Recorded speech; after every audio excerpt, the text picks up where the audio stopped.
नमस्कार, आप देख रहे हैं डेली 24 भारत। मैं हूं आपके साथ स्तुति झा। बुलेटिन की शुरुआत करते हैं उत्तराखंड की बड़ी खबर के साथ। उत्तराखंड विधानसभा में एक दिवसीय विशेष सत्र में नारी शक्ति वंदन अधिनियम पर चर्चा में मुख्यमंत्री पुष्कर सिंह धामी का संबोधन हुआ। उन्होंने नारी शक्ति के महत्व पर चर्चा की शुरुआत करते हुए कहा कि शक्ति के बिना कोई सृजन संभव नहीं है। उन्होंने कहा कि भारत के इतिहास में नारी शक्ति के पराक्रम के अनंत और असंख्य प्रेरणादायक उदाहरण देखने को मिले हैं। उन्होंने रानी लक्ष्मीबाई, सावित्रीबाई फुले और कल्पना चावला का उदाहरण पेश करते हुए कहा कि उनके अदम्य साहस ने ये साबित कर दिखाया है कि नारी के सपनों की सीमा नहीं है, बल्कि ये अनंत तक जा सकती है। उन्होंने नारी शक्ति वंदन अधिनियम को लोकसभा में बाधित करने पर कांग्रेस समेत विपक्षी दलों की आलोचना की है। तो वही खटीमा में गौ संरक्षण और गौ सेवा के संकल्प के साथ संयुक्त सनातन गौ रक्षा वाहिनी के पदाधिकारियों ने हुकार भरी है। वाहिनी द्वारा गौ माता को राष्ट्रीय सम्मान दिलाने और देश भर में गौकशी को पूर्णतः प्रतिबंध करने की मांग को लेकर खटीमा उप जिलाधिकारी को एक ज्ञापन सौंपा गया। ज्ञापन सौंपते हुए सदस्य संयुक्त सनातन गौ रक्षा वाहिनी अब राष्ट्रीय स्तर पर एक बड़े अभियान की शुरुआत कर चुकी है। इसी कड़ी में संगठन के प्रदेश महामंत्री और अन्य वरिष्ठ सदस्यों ने खटीमा एसडीएम से मुलाकात की है। वाहिनी का स्पष्ट उद्देश्य है कि गौ माता को राष्ट्र माता का दर्जा मिले और भारत की धरती पर गौकशी जैसा अपराध पूरी तरह से समाप्त हो।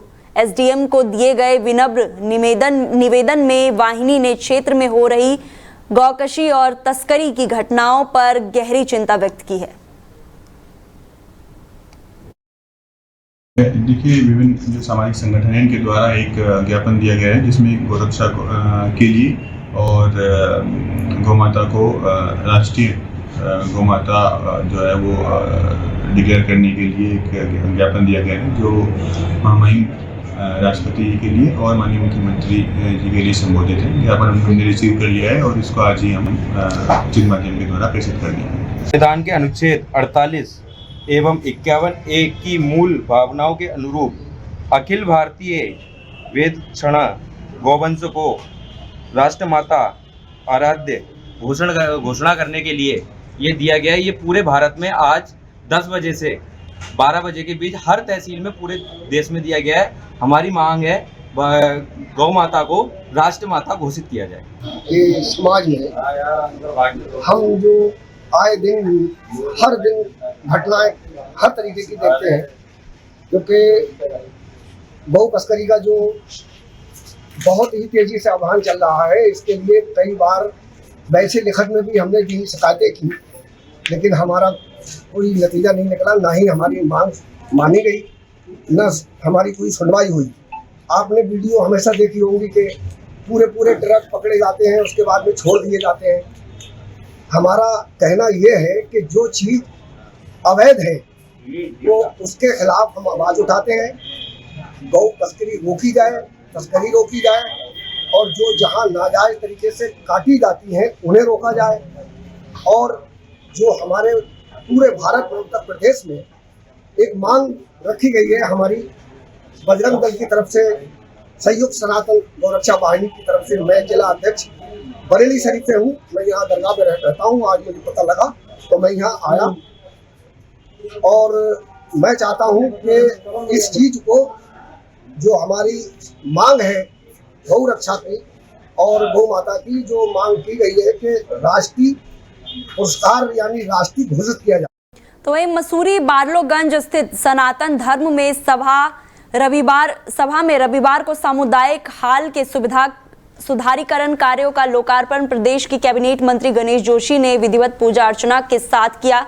विधायक निधि से लगभग 11 लाख रुपए की लागत से हुए इस कार्य के पूरा होने पर क्षेत्रवासियों में उत्साह देखा गया। लोकार्पण के बाद आयोजित कार्यक्रम में मंत्री गणेश जोशी ने कहा कि प्रदेश सरकार जनहित को सर्वोच्च प्राथमिकता देते हुए विकास कार्य को तेजी से आगे बढ़ा रही है। उन्होंने डबल इंजन की सरकार की अवधारणा को दोहराते हुए कहा कि सरकार जनता के द्वार के संकल्प के साथ कार्य कर रही है, जिससे योजनाओं का लाभ अंतिम व्यक्ति तक पहुंच रहा है। हमारे जो मंदिर होते हैं, हमारी आस्था के केंद्र होते हैं, श्रद्धा के केंद्र होते हैं।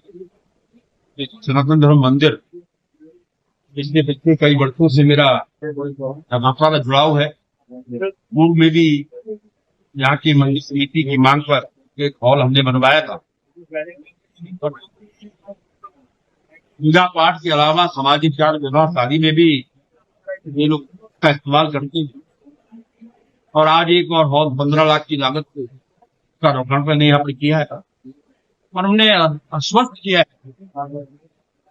कि आगे भी इस क्षेत्र के विकास के, इस मंदिर के विकास के लिए जो भी आवश्यकता होगी हम पूरी करेंगे। क्योंकि ये जो विधायक निधि होती है या जितने भी सरकारी फंड होते हैं, जन कल्याण के लिए होते हैं, उनका उपयोग जनता के कल्याण के लिए होना चाहिए। और मेरी तो विधायक निधि एडवांस में ही काम से लोग कर देते हैं, सबसे पहले समाप्त होती है। और विधायक निधि से मैंने सबसे अधिक काम मंदिरों में किए, क्योंकि आज हम जो कुछ भी हैं प्रभु के आशीर्वाद से है और उसको और सुंदर बनाया जाएगा। मैंने यहाँ के रहूंगा। दूसरी तो जिस दिन पहला चुनाव जीतता है उस दिन से चुनाव में मूड में रहता है। आपने देखा होगा, कहीं छोटी घटना घटती हो, बड़ी घटना घटती हो, किसी का सुख हो, किसी का दुख हो, सबसे पहले अगर कोई होता है तो बड़ी जोशी होता है, करती है तो जनता के बीच नहीं रहेंगे। और इसलिए मैं सबको जनता में छोड़ देता हूँ। आपको देखा होगा कई जगह मैं वोट मांगने में नहीं जाता, क्योंकि जनता जब आप लगातार जनता के बीच में रहते हैं, आपके कामों का आकलन करती है, अपने व्यवहार का आकलन करती है। पहले लोग विधायक से मिल नहीं सकते थे, मंत्री से नहीं मिल सकते थे, और आज मेरे दरवाजे सभी खड़े रहते हैं। यही कारण है कि लगातार मेरी जीत का अंतर भी बढ़ता है, जनता का आशीर्वाद होगी। जीवन में कुछ न किया हमारे जो।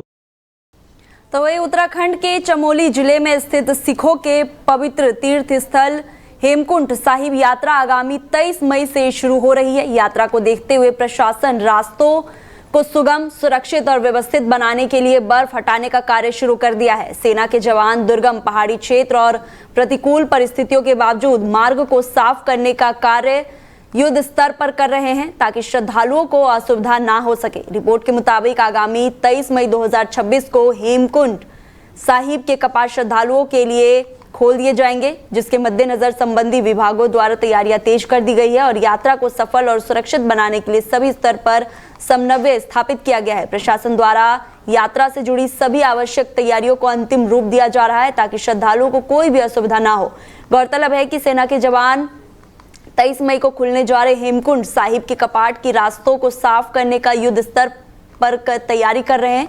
बताया जा रहा है कि धादरिया से हेमकुंड साहिब तक 3 से 5 फीट तक बर्फ जमी हुई है। अभी यात्रा शुरू होने में करीब 25 दिन बाकी है।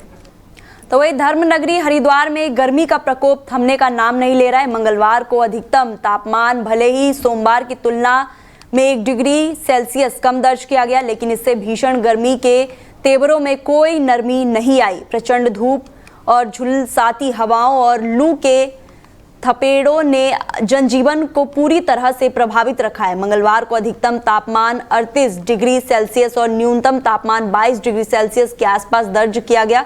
सुबह 11 बजे से ही 36 डिग्री तक पहुंच गया, जिससे दिन के बढ़ने के साथ गर्मी की तीव्रता का सहज अनुमान लगाया जा सकता है। सुबह के समय हल्के बादल छाने और हवा के चलने से तापमान में मामूली गिरावट देखी गई, लेकिन दोपहर होते होते सूरज की तपिश ने फिर से अपना रौद्र रूप दिखाना शुरू कर दिया। दोपहर में तापमान फिर से 38 डिग्री पहुंच गया, जिससे लोगों को भीषण गर्मी का सामना करना पड़ा। विशेषज्ञों का अनुमान है कि यदि यही स्थिति बनी रही तो आने वाले दिनों में तापमान 40 डिग्री सेल्सियस के पार जा सकता है। तो ये उत्तराखंड के मुख्यमंत्री पुष्कर सिंह धामी इन दिनों राज्य के विकास और आगामी चुनौतियों को लेकर काफी सक्रिय है।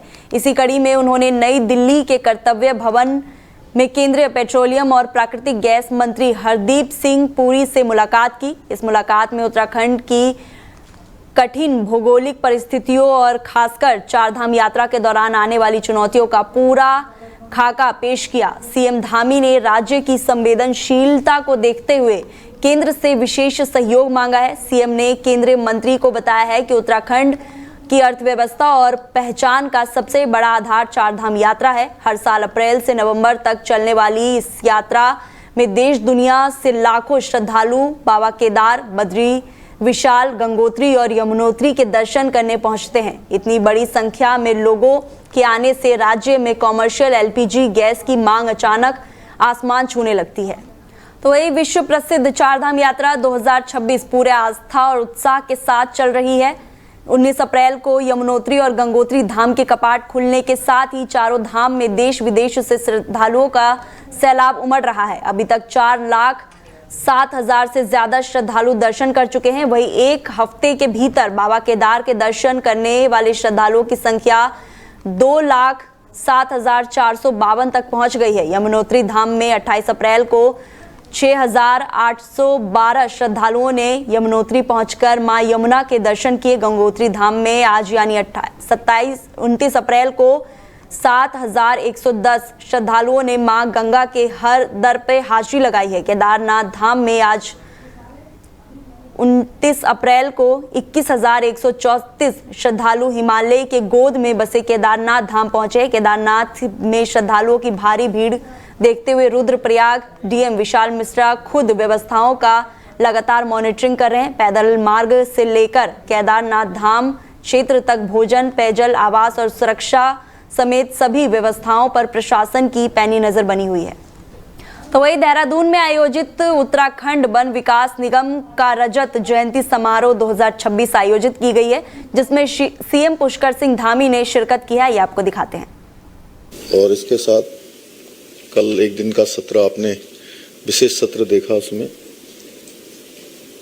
अब नियमित रूप से हमारे संसदीय कार्य मंत्री भी, पहले के समय में जो है संसदीय कार्य मंत्री तो लगातार होते थे, लेकिन इस बार जो है विधिवत रूप से उसका भी आपने सफलतापूर्वक कल के सत्र विशेष सत्र का समापन हुआ, संपन्न हुआ। आदरणीय सुबोध उनियाल जी, मंच पर आसीन राज्यसभा के सांसद, हमारे वरिष्ठ नेता आदरणीय नरेश बंसल जी,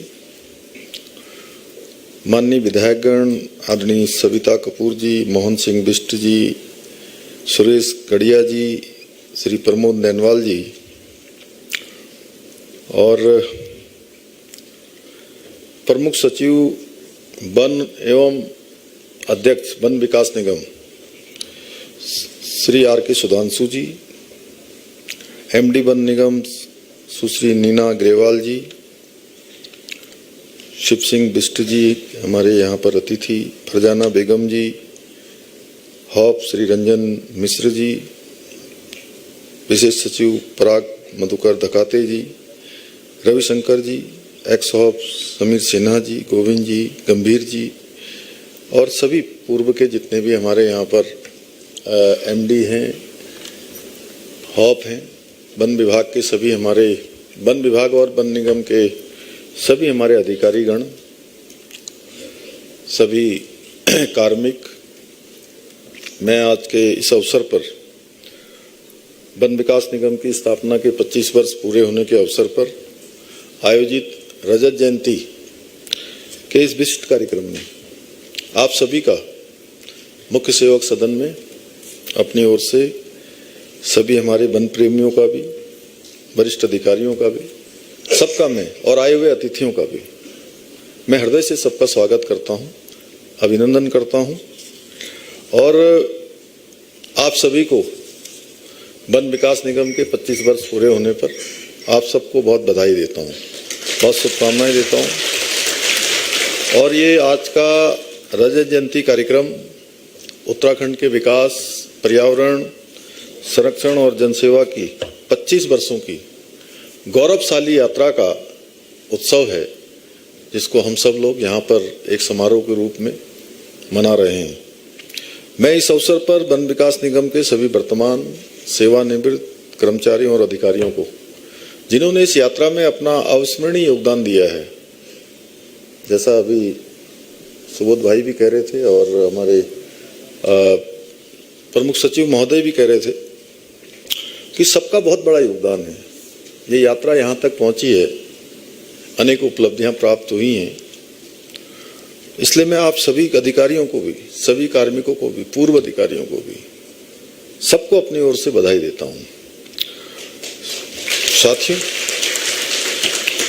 मेरा मानना है कि आज का ये अवसर वन विकास निगम की उपलब्धियों का स्मरण करने के साथ साथ हमें संकल्पों को भी याद करने का ये दिवस है, जिस संकल्प के उद्देश्य से वन विकास निगम की स्थापना हुई थी, इसका गठन हुआ था।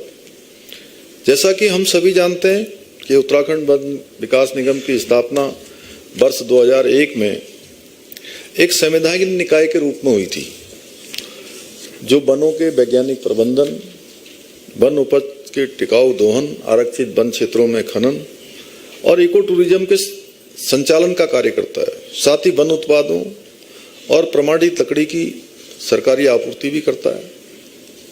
अर्थात वन विकास निगम हमारे राज्य की इकोनॉमी का तो बहुत महत्वपूर्ण है ही है, उसके साथ साथ हमारी इकोलॉजी के लिए भी महत्वपूर्ण है।